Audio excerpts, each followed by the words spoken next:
வாழ்க வளமுடன். சுகம் சூழ்க. நட்பவி நட்பவி நட்பவி. இறைவனோடு இணைந்திருப்போம்.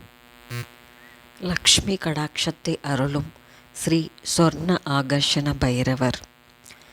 வீட்டில் மகா சொர்ணாகர்ஷண பைரவர் திருவுருவ படத்தையும் ஐஸ்வரீஸ்வரர் திருவுருவ படத்தையும் வைத்து வழிபாடு செய்வது சிறந்த பலன்களை தந்தருளும். தினமும் ஒரு முறையாவது ஓம் ஐஸ்வரீஸ்வராய நம என்ற மந்திரத்தை நாம் உச்சரித்தால் செல்வம் தானாக தேடி வரும்.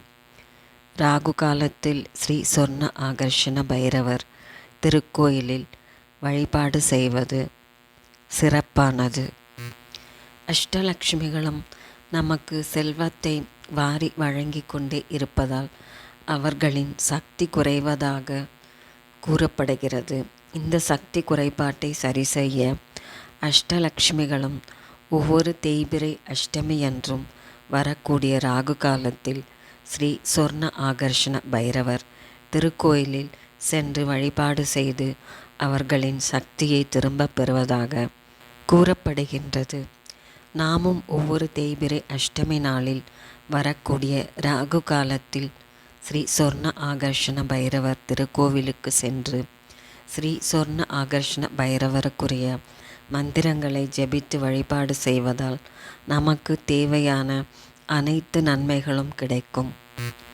ஒருவருக்கு செல்வ செழிப்பை தருபவர்கள் அஷ்டலக்ஷ்மிகள், லக்ஷ்மி தேவி, குபேரர். இவர்களுடைய மந்திரங்களை தினம்தோறும் நாம் ஜெபித்து வணங்கி வர வேண்டும். நம் வீட்டில் செல்வ செழிப்பு பெருகி வர ஸ்ரீ சொர்ணாகர்ஷண பைரவரை தினம்தோறும் வழிபாடு செய்ய வேண்டும். இவருக்கு அவல் பாயசம் நிவேதனம் செய்து வழிபடலாம். வடக்கு திசை நோக்கி அமர்ந்து அவரது மந்திரங்களை ஜெபித்து வர வேண்டும். ஓம் ஸ்வர்ணாகர்ஷண பைரவாய நம என்ற மந்திரத்தையும் சொல்லி வழிபடலாம். திருவாதிரை நட்சத்திரத்தில் வழிபடுவது கூடுதலான நற்பலன்களை பெற்றுத்தரும். ஸ்ரீ ஸ்வர்ணாகர்ஷண பைரவரை ஞாயிற்றுக்கிழமை ராகுகால நேரத்தில் வணங்கி வழிபாடு செய்வதால் திருமணத்தடை நீங்கும், வறுமை நீங்கும், பகைவர்களின் தொல்லைகள் நீங்கும், பயம் அனைத்தும் அகலும். அவர் அருளால் அஷ்ட ஐஸ்வர்யங்களும் தன லாபமும் வியாபார முன்னேற்றமும் ஏற்படும். பணி செய்யும் இடத்தில் உள்ள பிரச்சனைகள் நீங்கி மனதில் நிம்மதியாகவும் மகிழ்ச்சியாகவும் வாழ முடியும். சொர்ண பைரவருக்கு பன்னீர் கொண்டு அபிஷேகம் செய்து அந்த நீரை வீட்டில் தெளித்தால் சொர்ண லாபம் கிட்டும் என்பது ஐதீகம். ஸ்ரீ மகாலட்சுமி தாயாருக்கு மிகவும் பிடித்த மல்லிகை பூவை தங்கம் இருக்கும் இடங்களிலும் செல்வம் இருக்கும் இடங்களிலும் தினந்தோறும் வைத்து பூஜை செய்து வருவதால் குறையாமல் செல்வம் பெருகும் என்பது நம்பிக்கை. ஓம் ஐஸ்வரீஸ்வராய நம என்ற மந்திரம் வறுமையை போக்கி செல்வத்தை ஈர்க்கும் மந்திரமாகும். கடன் பிரச்சனைகள் தீரும். திங்கட்கிழமைகளில் வில்வம் கொண்டு அர்ச்சனை செய்து பைரவரை வழிபடுவதால் சிவபெருமானின் அருட்கடாட்சம் கிட்டும்.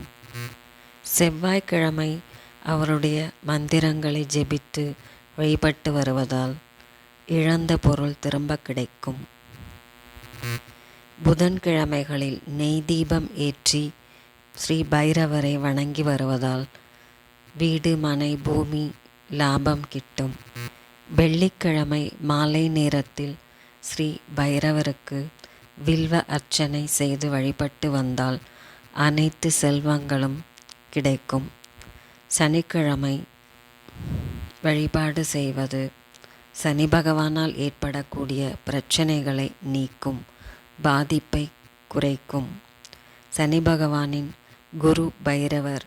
அதனால் சனிக்கிழமைகளில் பைரவருக்கு சிறப்பு வழிபாடு செய்வதால் ஏழரை சனி, அஷ்டம சனி, அஷ்டாஷ்டம சனி ஆகிய சனி பகவானால் ஏற்படும் பிரச்சனைகள் நீங்கும். ஞாயிற்றுக்கிழமை ராகு காலத்தில் வடைமாலை சாற்றியும் ருத்ராபிஷேகம் செய்தும் ஸ்ரீ பைரவரை வழிபட்டால் பணப்பிரச்சனைகள் உடனே நீங்கும்.